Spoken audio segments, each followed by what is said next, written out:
धीरे धीरे करके, थोड़ा थोड़ा बचा बचा कर तुमने एक अच्छी धनराशि एकत्रित तो की थी ना, और अभी करते भी जा रहे हो। मेरी कृपा से इससे ज़्यादा दुगनी करोगे, क्योंकि तुम्हारी ये मंशा थी, अच्छी नीयत थी, उसके पीछे की सोच, उसके पीछे का कारण अच्छा था।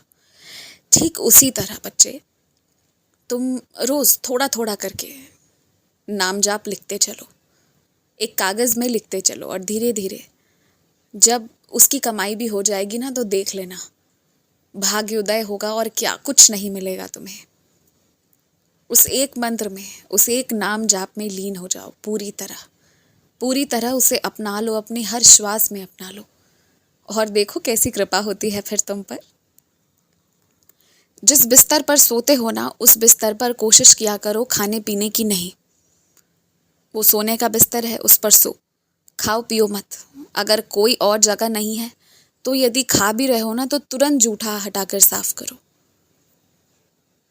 तुम जहाँ सोते हो ना, वहाँ सफाई होना, शांति होना बेहद ज़रूरी है, वरना तुम्हारे नींद पर, तुम्हारे आराम पर उसका दुष्प्रभाव पड़ना शुरू हो जाता है। भविष्य में आगे चलकर मैं गौ माता की सेवा तुमसे इस तरह से करवाऊंगा ना, कि तुम्हारा जहाँ गृह रहेगा ना, वहीं पास में ही गौ माता का भी स्थान रहेगा। तुम देखते जाओ, मेरी सेवा लेने का तरीका अलग है। पहले मैं तुम्हें तैयार कर रहा हूँ, एक बार तुम तैयार हो जाओ तो उसके बाद वो सारी चीज़ें तुम्हें निश्चित मिलेंगी। जहाँ भी ठहरने जाओ, वहाँ तुम गिन कर दिन के हिसाब से ही कपड़े लेकर मत जाओ। 1 से 2 जोड़ी ज़्यादा लेकर जाओ, तुम्हें ज़रूरत पड़ेंगे, ये मैं तुमसे पहले कह दे रहा हूँ। जिन लोगों की नीयत तुम्हें कुछ देकर चुप करा देने की है ना, तुम्हें कुछ खरीद कर या तुम्हें पैसे हाथ में पकड़ा कर तुम्हें चुप करा देने की है, तो उनकी नीयत को सार्थक मत होने देना। और ये सिर्फ और सिर्फ तुम्हारे हाथ में, किसी और के हाथ में नहीं है। ये तुम्हारे फैसले, तुम्हारा लेना नहीं लेना, तुम्हारा स्वीकृति, तुम्हारी अस्वीकृति, ये सारी चीज़ें तय करेंगी कि वो अपने मुकाम पर पहुंच पाएंगे या नहीं। और तुम वो तो नहीं हो जो कोई खरीदना चाहे और बिक जाओ, ये मुझे अच्छे से पता है।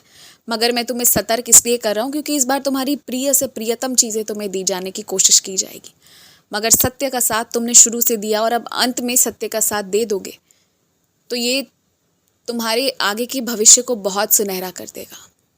जिन लोगों से मन अब मिल नहीं रहा, पहले मिलता था, उनकी याद भी आती है, लेकिन फिर भी कमज़ोर नहीं होना है तुम्हें।